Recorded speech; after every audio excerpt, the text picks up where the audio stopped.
Welcome back to our newest edition of Ryanology. I'm your host, Ryanology, and thank you for tuning in.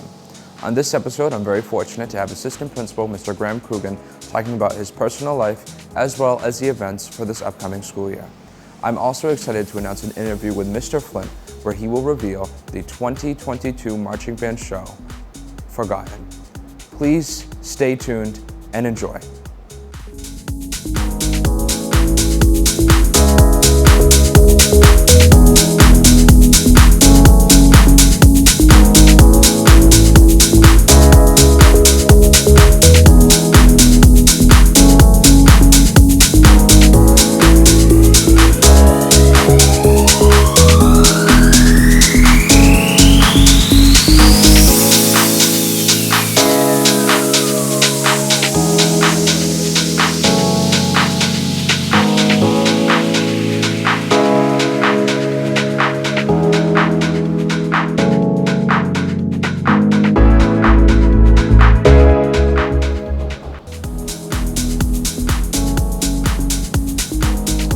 Welcome back. Today on this episode of Ryanology, I have Assistant Principal Mr. Coogan. How are you today? Great, thanks for having me. So I wanted to bring you on the show not only to talk about the new events happening at the Dartmouth High School, but a little about your past and where you're coming from. So where did this all begin in this whole grand scheme of becoming the assistant principal at the high school and your steps to be? Yeah, so when I had graduated college, I wasn't sure exactly what I wanted to do long term. We're looking at grad schools, and I knew I kind of wanted to teach for a year or two. I come from a family of educators, so wanted to give that a shot, and I started teaching in Fall River. I was a middle school math teacher, and then I kind of developed into teaching some computer science classes also. I really enjoyed it, and then kind of made the jump into school administration. So I was a middle school assistant principal, and then actually the past 2 years I was working at an elementary school in Fall River. But just knowing how passionate I was about kind of working with students at the high school level, preparing for college and career readiness, I wanted to get into the high school, and so that's how we ended up at Dartmouth High. Absolutely. Yeah. And how would you say that those steps have kind of formed you into who you are today? Yeah, I think it's given me a really good perspective on, a student's journey through the entire education process, right? Having worked with, people from kindergarten all the way to 12th grade now, I kind of really have a good understanding of the steps and development that, a student goes through as they progress as an educator, and then the different kind of needs and challenges that come up. So, I like to think of myself as being a pretty well-rounded person, and I think that my, background in education would kind of further that. Yeah.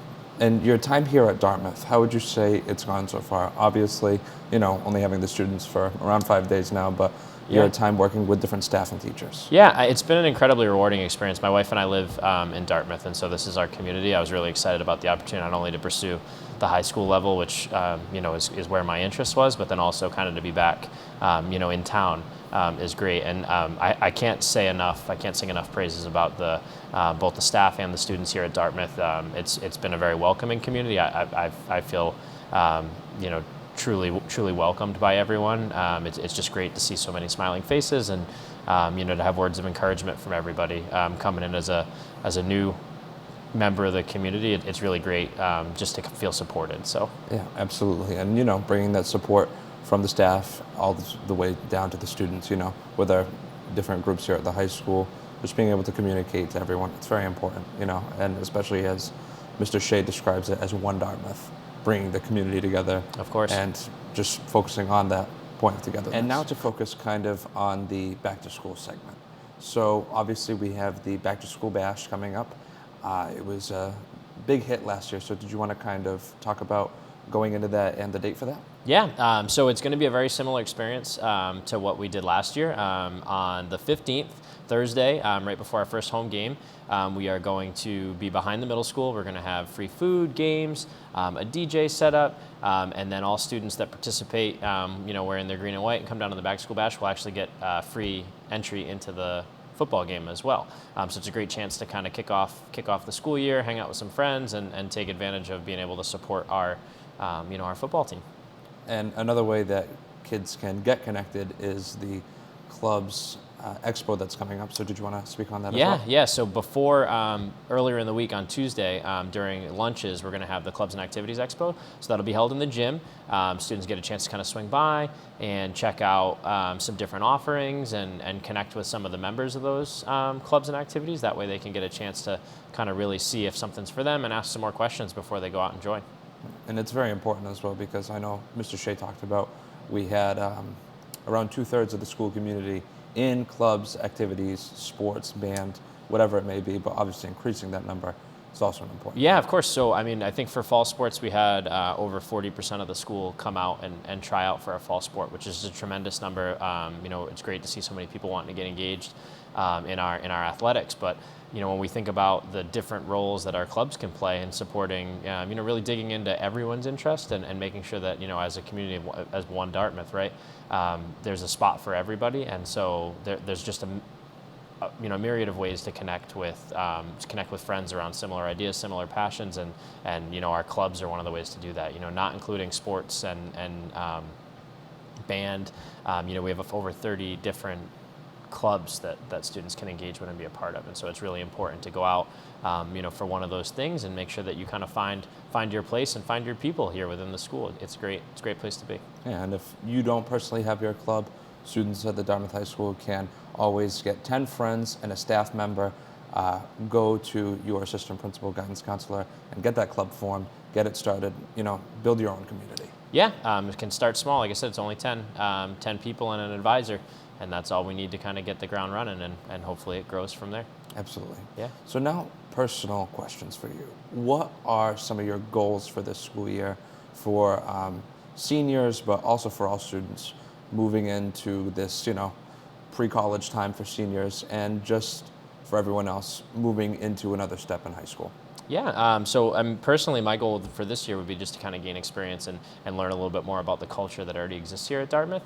And we're working very closely with Mr. Shea, Ms. Xavier, Mr. Martin, just kind of seeing what moving parts there are. It's obviously a very big school and a very big community, and so really getting a handle for everything would be my first goal for this year. But I'm hoping that the senior class really takes advantage of all the opportunities that they're going to have to connect not only with each other as a class, but also with the staff and the faculty that have supported them throughout the year, really making the most of this year to kind of launch them forward into their college experience. Yeah, and taking those advantages that the seniors have, working with staff members and guidance counselors, assistant principals, going to these events, it's important. Mr. Shea described it as this piece of paper, but you're working 13 years to get it. Yeah. So it's kind of a celebration of your time here. Yeah, it's a celebration. It's a culmination of all the work that's gone into it. And, when you talk to, not to sound old, but when you talk to anyone on the other side of it, right, everyone is very nostalgic about that year. And so it's really important to kind of cherish it and be in the moment when you can.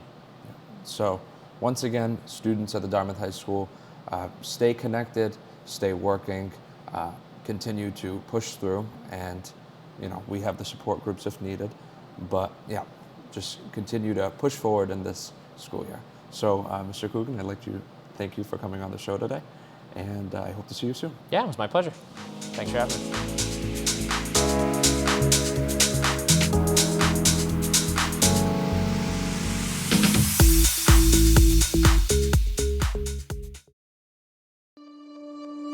Food, music, games, and more, all at the Back to School Bash.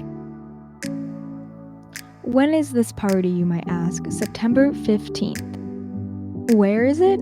Behind the middle school. If you go, you get free admission to the Dartmouth vs. Vogue football game. If you don't go, you have to pay $5 to watch the football game. It'll be so much fun. So come join the party. Thank you, Mr. Coogan. Now, let's take a look at my interview with Director of Music, Mr. Ian Flint. Today on this segment of our show, I have Director of Music, Mr. Ian Flint. How are you today? Good. And I wanted to bring you on today to talk a little bit about the marching band show coming up, Forgotten. So if you want to kind of introduce us to that. Yeah, so we're really excited. We want to kind of go a different direction this year with the show concept. And so there was a bunch of discussions, Mr. Unks brought forward some music that he really wanted to do. And this was a show concept that had been thrown around in the past. And so we kind of came to this idea that we're going to do kind of a Western theme.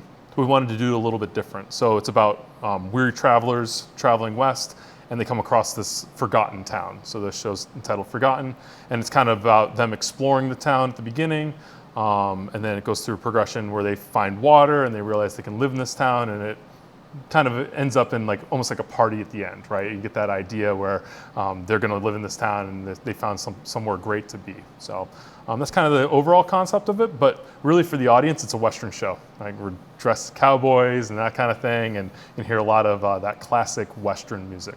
It'll be very exciting to, see obviously different characters that everybody knows. But when is the first time that you'll be going out? Yeah, so we have our first football game this next Thursday. We perform at the halftime. We also do the pregame show, so we have a kind of our classic pregame show. We'll have more or less a preview of the fall show. We won't be in full costume and uniform yet, but we'll present the first couple sections of the show for the audience. And then as we prepare for our first competition a week later, we'll have uniforms and all that kind of stuff put in the production. And now to more the technical side. How would you, obviously going through band camp and everything, say that the show and the production has improved from that starting point to now? Yeah, we're a different kind of program. Most programs, they'll start their show back in June, early July, but we really don't start working on our show until we get to band camp in August. So we've only been working at it for about 4 weeks now, and we're almost 3/4 of the way through the show, which is far ahead of our normal production schedule. So we're pretty excited about that. We still have one final section to put on the show, and that should be done by October 1st. And how would you say the students are handling the music, the performance, and everything so far? Yeah, I would say it's definitely a special group of students. This year, the thing that's really exciting for me is just the consistency of how they rehearse across the ensemble. And it's a special group because sometimes you end up with one section or a different section that's kind of a standout, but it's so consistent across the group in terms of how they rehearse and their performance level. It's made it a kind of a special experience. It's very relaxed, which is normally not how it is. And there's a pressure to this activity. It's competitive, but I feel like when we get to the rehearsal, it's just fun to rehearse the sections, and there's an energy that comes off the field. And finally, now that we're officially back to a normal year, we're able to put that back on the field. And how would you say, obviously picking up the title as Director of Music during COVID, would you say that the program and everything that goes into it has changed from then to now? Yeah, we had to adjust a lot with the COVID thing, and even last year was so different. I kind of realized at the beginning of this fall marching band season, it was like the third time I'm coming here to start this program again, because it's a different version of even last year or in 2020. So, it's every day is a little different, but I think we've learned a lot through COVID. The thing we've learned is how to be really efficient with our time, because time was limited because of COVID restrictions and that kind of thing. So it's kind of changed us for the better, I'd say. I think we're going to see those results in a couple weeks. And as the group sort of starts to go to the competitions and starts to compete, what is your kind of major goal for the season overall? The thing that we did last year was we were really exciting in terms of the audience, right? We would perform and people were just going crazy. Football games, competitions, at the end, we want to put on the best show we can. The competition, it's different than a sport because you're being evaluated on yourself. You're not being compared necessarily to the other groups. They're looking at you and then placing you in a ranking based upon how well you perform. So the more exciting the show is, the more effective it is, the better the performers perform, the higher score you get. So, I want to have great performances right out of the gate and have the kids have, just a great audience appeal. That's really what we're going for. We want people to be excited when we come off the field. And obviously having the students that went through both the indoor percussion and indoor winds program, it's definitely a big step forward for those students that were involved in that, being able to practice their instruments, their different abilities over that winter time. It really helps when you look at marching band technique and overall just playing skills. Yeah, the unique thing for us as Dartmouth, because of COVID, we ended up having the color guard, winds, and percussion as 3 different groups in 2020. And then last year, we've always had the color guard and the percussion compete at WGI World Championships, but it was the first time we took our winds group out to World Championships last year, and it's definitely changed the group. Having students that go all year round now, the whole entire group is basically competing. We do the fall season, then we go into indoor. Take a little bit of time off in the summer, and we're back at it again. And so having every student kind of participating at that level, it's definitely changed us as a group. And how would you say that involvement in the winds and those kids that are in there, would you say that has really prepared them for what marching band is going to be? Yeah, marching band season, it's fairly regional. We can only travel so far in marching band, but with the smaller groups, we're able to go to World Championships, and you're literally seeing groups from every single corner of the country in an arena in the spring, and so there's a pressure to that, right? The best of the best in your class have shown up, right? We're marching band, there's no really centralized, there's national championships, a couple different little pocket national championships, but there's no centralized organization like there is for the indoor season. So we see that heightened level of performance through the indoor season that prepares us for the fall. And it kind of goes back and forth. Like the fall gets us ready for the indoor gets us ready for fall. And it's, we have a lot of students with a lot of experience right now, so that's exciting. And it's really great to have those kids, that if they go through the winter and the spring seasons, they're competing and working on the Massachusetts State Festivals and such. So it's really great to know that their music education is just continuing all year long. Yeah, we had last year for the first time we did the Micah Festival with the concert band. We got top rating in the state, which was awesome. It's, not a thing we normally do, but now we really have, a little bit all the time. Like we have the concert seasons. We're already getting going on that, getting ready for a festival in early April, and we have the indoor competition season. We have the fall thing. It's about that high standard, right? And we want to achieve at the highest standard possible. And, by doing everything at a high level, it makes really everything a lot easier, right? If you try to just be great at one thing, it's a little more difficult, but when you're going after it on every level of our program, it actually makes it a lot simpler. So it's been fun. Last year was a great year. Lots of success amongst all the groups, and just want to continue that into this year. Absolutely. And as you said, national championships is obviously regional, but will Dartmouth be attending any newer events this year? Yeah, so we did add something to our calendar for this year. It's actually really exciting for us. When we go to national championships normally for U.S. bands, it's done based upon the size of the band. And we're a Group 5 band, so we're the largest class. We've won that I think 10 times now, which is exciting. But now for the first time we're doing Bands of America, which is done by school size. So in that school size division, there's A, AA, triple, and quad, like the kind of thing you would see in athletics. And we're going to a regional competition for Bands of America in New Jersey. And the AA champion, which is our classification, will be at that show from last year. So the national champion AA band will get to go head-to-head against that band at the end of October. So we're really excited about that. That's like a double day. There's a preliminaries and finals with that event. And it compares schools based upon the amount of kids they have as opposed to the size of the group. And we're not a large school. We're considered on the small sides as a AA group nationwide, but to be able to compete against a school that's the same size as us and know that they were the best of the best last year in that classification is pretty cool. And how would you say the competition in the Bands of America circuit will help the students? Yeah, Bands of America, the atmosphere, because it is large stadium, even though it's a regional, it's still at Rutgers Stadium, so it's a huge college stadium. And that preliminaries finals thing makes it a little different because you're not necessarily going to make finals, right? So they only take 12 groups to finals on that day. And even inside the competition where it's done by school size, there's an overall champion for that. So we'll be going against the quad A schools at finals. So that's really difficult. Some of those bands have 300 plus students in them. And we're in the 90s, so we're a really good sized band for a AA band, but compared to schools that have 300, almost 400 students in it, that's a different level of competition. So because, they're assessing you on everything that occurs. So one performer for us, they have to hit that moment because they might be the only one doing that part. where the other bands might have 5 or 6 kids doing that. So there's backup, right? And we don't have that. So it's cool. It's like an added pressure, and to be able to know that you're going against all the biggest schools on the East Coast at that regional is going to be a fun event for us. It'll be fun, it'll be challenging, but at the end, it'll be definitely worthwhile. Yeah. And another thing too, I wanted to ask was, students who may play an instrument but have not been involved in the band, whether it be to school choice or whether they're picking up an instrument, how would you say is the best route for them to get connected and do our band program? Yeah, so at Dartmouth, we always want students to participate. That's our number one goal, is to get as many kids in the school participating in the music program.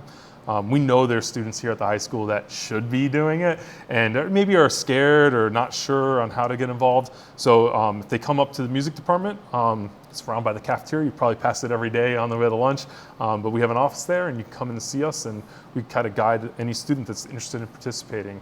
It's a little late for marching band season, but when we get ready for indoor, we always have some additional students that come out for that part of the year, and they kind of find out what we're doing. So that's definitely a great resource. So any students who may be at home who are watching this, please feel free to reach out to the band office, and they'd be more than happy to include. Well, I'd like to thank you for coming on the show today, Mr. Flint, and I hope to see you in the band soon. Excellent. Thank you so much. Thank you for tuning in to this episode of Ryanology. I'd like to send a big thank you to both Mr. Graham Coogan as well as Director of Music, Mr. Ian Flint. Please stay tuned to find our next episode of Ryanology soon. Thank you.